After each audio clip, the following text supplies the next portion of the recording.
Assalamualaikum warahmatullahi wabarakatuh. Perkenalkan, nama saya Alia Dusabila dari kelas 11 IPA 3. Di sini saya akan membahas informasi mengenai COVID-19 dengan tema kemanusiaan.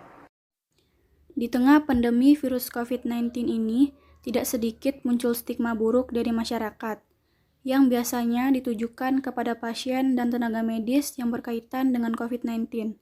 Dan di sini saya akan membahas informasi mengenai stigma buruk tersebut.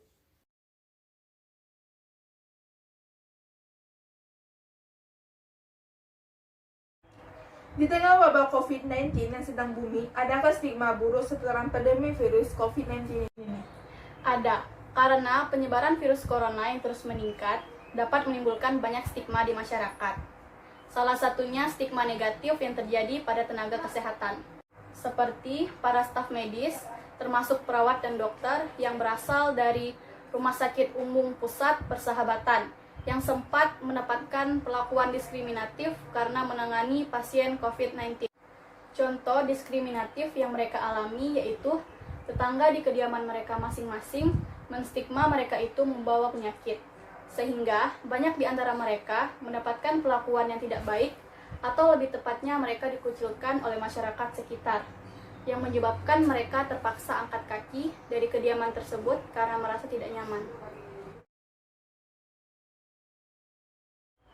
Lalu apa saja faktor-faktor penyebab stigma buruk itu? Faktor-faktor penyebab stigma terkait COVID-19 menurut Dr. Amrullah ada 3, yakni yang pertama, informasi yang bias, tidak otoritatif, dan terkadang saling berbeda. Tidak saling mendukung satu sama lainnya, sehingga membuat kehilangan kepercayaan kepada pemerintah sebagai pemilik otoritas. Ketidakpercayaan tersebut juga menimbulkan perilaku buruk kesehatan di masyarakat, serta ditambah lagi kepercayaan yang merupakan mitos. Yang kedua, kepanikan masyarakat yang terjadi akibat ketakutan, di mana akar masalahnya diakibatkan oleh tidak siapnya pemerintah, karena memang kita belum ada pengalaman terhadap wabah ini. Yang ketiga, kebijakan dan istilah. Contohnya, social distancing, yang menyebabkan secara sosial orang makin tidak peduli. Apalagi kalau kita menggunakan kata-kata korban COVID-19 bukan pasien, seolah-olah menjadi sumber masalah, sehingga menimbulkan label negatif bagi penderita.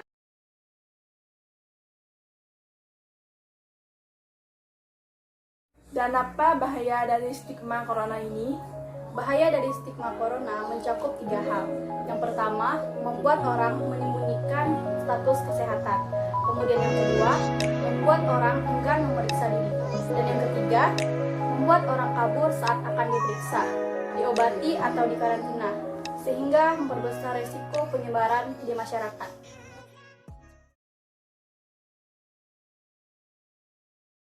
Kemudian apa yang dapat kita lakukan untuk mencegah stigma buruk ini? Kurang lebih ada 8 hal yang dapat kita lakukan untuk mencegah stigma negatif ini. Yang pertama, menggunakan nama yang benar. Dalam penyebutan diusahakan memakai nama yang benar, yakni COVID-19.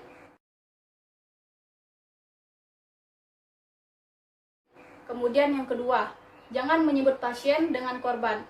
Menyebut orang yang terkena COVID-19 dengan pasien. Hindari menggunakan istilah korban corona atau penderita. Jadi, bisa memakai bahasa yang halus seperti orang yang mungkin atau diduga terkena COVID-19. Yang ketiga, tidak menghakimi. Tidak menghakimi seseorang sebagai penyebab atau penyebar. Hindari penggunaan istilah tersebut karena menyiratkan penularan secara sengaja. Yang keempat, berikan semangat kepada pasien. Jika mengetahui ada orang yang terkena COVID-19, sebisa mungkin memberikan semangat dan dukungan kepada pasien serta keluarganya.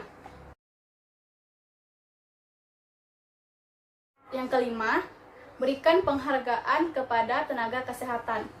Saat ini, tenaga medis menjadi garda terdepan memberantas virus corona penyebab COVID-19. Maka dari itu, apresiasi setinggi-tingginya perlu diberikan kepada tenaga kesehatan. Kemudian yang keenam, tidak menyebarkan berita bohong. Jangan menyebarkan berita tidak jelas, kabar bohong atau hoaks mengenai COVID-19. Kemudian yang ketujuh, cari informasi terpercaya. Banyaknya informasi mengenai virus corona membuat setiap orang harus benar-benar memilih dan bisa menyaring kabar yang ada. Jadi, carilah informasi tentang virus corona dari sumber terpercaya seperti WHO atau Kemenkes. Kemudian yang kedelapan, sebarkan berita positif. Untuk mengatasi kepanikan, sebisa mungkin menyebarkan berita positif, seperti kesembuhan pasien, cara pencegahan, dan lain sebagainya. Jadi, jangan memberi kabar yang justru membuat publik takut atau panik. Terima kasih atas informasinya. Iya, cukup sekian dari saya pembahasan mengenai stigma corona. Saya akhiri. Wassalamualaikum warahmatullahi wabarakatuh. Dah.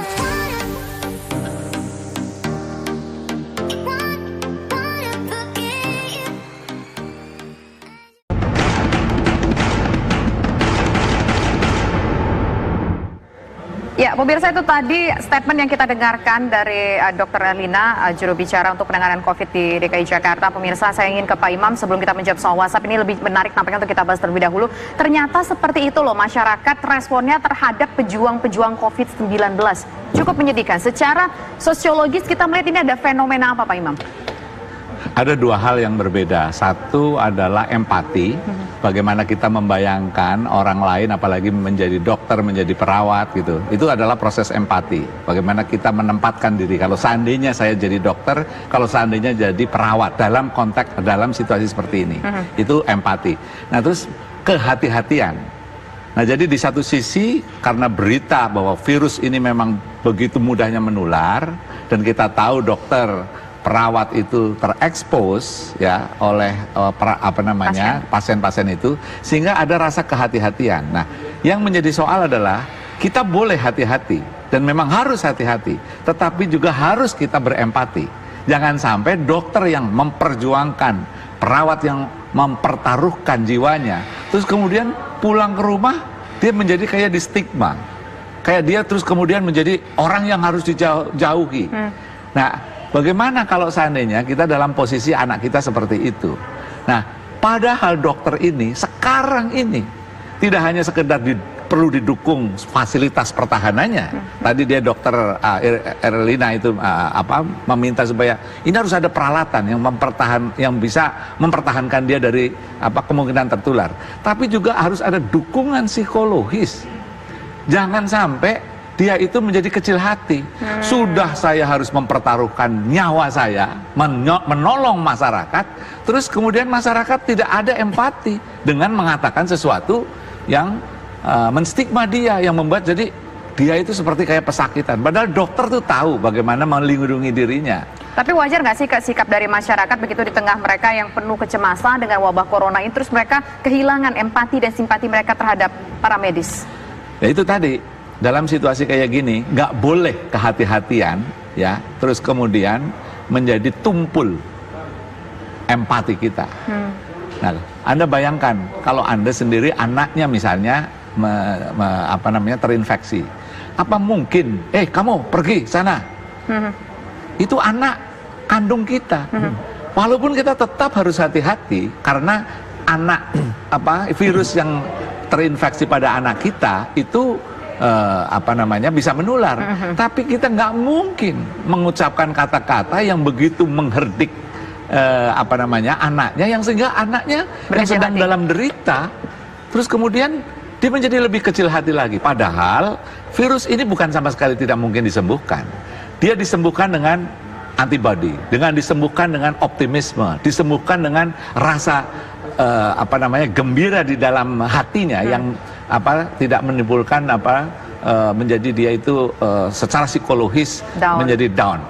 Ada dokter yang lebih ahli secara psikologis begitu ya. itu. Ada dua hal yang diperhatikan di sini. Masyarakat yang ketakutan kena corona dan juga petugas medis. Secara psikologis kita berbicara soal masyarakat yang terkena atau petugas para medis terlebih dahulu. Ya, memang ini sangat disayangkan ya bahwa kemudian para medis atau tenaga dokter, tenaga kesehatan yang lain atau petugas-petugas di rumah sakit ini menjadi stigma.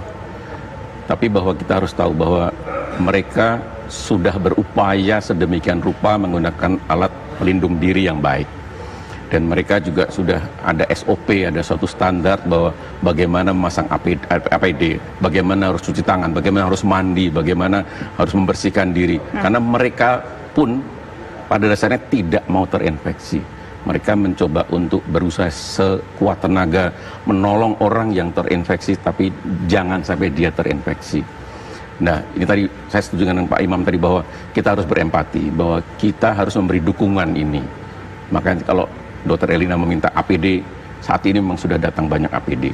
Dan kita berharap bahwa empati ini terus kita berikan, dan teman-teman sejawat-sejawat saya, baik itu dokter, perawat, tenaga kesehatan yang lainnya, bisa bekerja dengan lebih tenang, bekerja dengan lebih sehat. Nah, bekerja dengan lebih tenang, lebih sehat begitu. Tapi hari ini, syukur alhamdulillah kita sudah mendengar respon positif dari pemerintah DKI. Ternyata dokter-dokter yang menangani pasien corona ini mendapatkan fasilitas tempat tinggal di hotel milik pemerintah begitu, dan juga antar jemput begitu ya untuk para medis ini. Kira-kira ini efek psikologisnya sekuat apa nanti akan menguplah begitu kekuatan psikologis dari para dokter? Ya, selain bahwa kemudian diapresiasi, mendapatkan fasilitas, dan saya dengar juga mendapatkan soft insentif, ini tentu teman-teman sejawat saya merasa bangga bahwa apa yang sudah diperjuangkan, apa yang sudah dilakukan, meskipun ini sudah suatu tugas profesional, dia dihargai.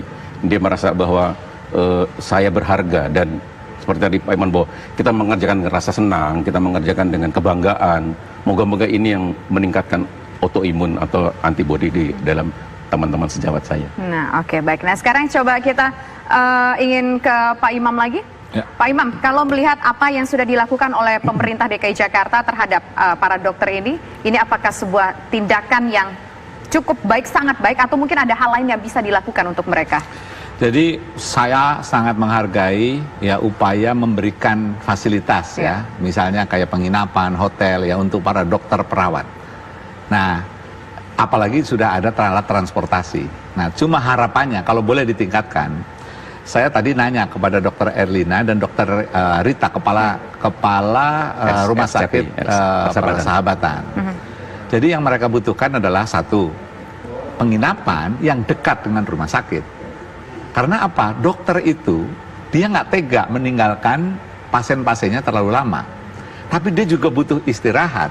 Sehingga dia seringkali dia terpaksa harus istirahat di rumah sakit yang tentu situasinya tidak tenang. Kalau ada di rumah sakit, harus cepat keluar, tidur 2 jam misalnya, dia kembali lagi. Nah, bayangkan kalau terlalu jauh. Emang yang di Grand Cempaka menurut Pak Imam terlalu jauh? Tergantung bagaimana transportasi yang disediakan dan bagaimana kondisi traffic di Jakarta. Idealnya kalau seandainya ini Persahabatan kan ada di lingkungan Ramangun ya. Nah, itu mungkin akan jauh lebih baik kalau ada rumah yang tidak terlalu jauh, 200 meter, 300 meter, atau hotel-hotel yang ada di lingkungan di situ.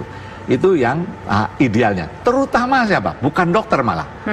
Dokter mungkin dia punya mobil pribadi, sehingga dia relatif bisa lebih nyaman. Tapi gimana perawat? Gimana yang cleaning service? Bukankah mereka juga disediakan katakanlah seperti mobil antar jemput begitu? Tapi dia kan aplusan. Misalnya mobilnya Transjakarta yang saya dengar, itu agak terlalu besar. Nah, yang harusnya dia sediakan adalah cukup mobil-mobil yang punya penumpang 10 atau di bawahnya, sehingga dia bisa aplusan, cepet. Tapi kalau bis terlalu besar, nah itu masalah sangat teknis, tetapi menurut saya sangat penting. Kemudian dokter, perawat, ini jangan lupa yang membersihkan ruangan. Cleaning service. Itu juga jangan sampai dilupakan. Nah, mereka ini butuh, nanti dokter lagi bisa menjelaskan lebih fasih, perlu kekuatan antibodinya harus ditumbuhkan, badannya harus ditumbuhkan. Dia juga butuh vitamin C. Tadi saya katakan, saya ditanya oleh Dr. Erlina, atau Dr. Rita, apa yang harus dilakukan? Ini kita genjot dengan vitamin C, kita genjot dengan vitamin-vitamin yang lain, supaya dia daya tubuhnya menjadi kuat. Nah, jadi bukan kita saja yang butuh vitamin lebih ya dalam situasi kayak gini, tapi perawat, terus kemudian cleaning service yang semua itu. Tapi siapa yang mendukung itu? Kemarin alhamdulillah katanya sudah akan ada dukungan Untuk dokter spesialis 15, dokter 10, kemudian perawat itu 7,5 juta per bulan.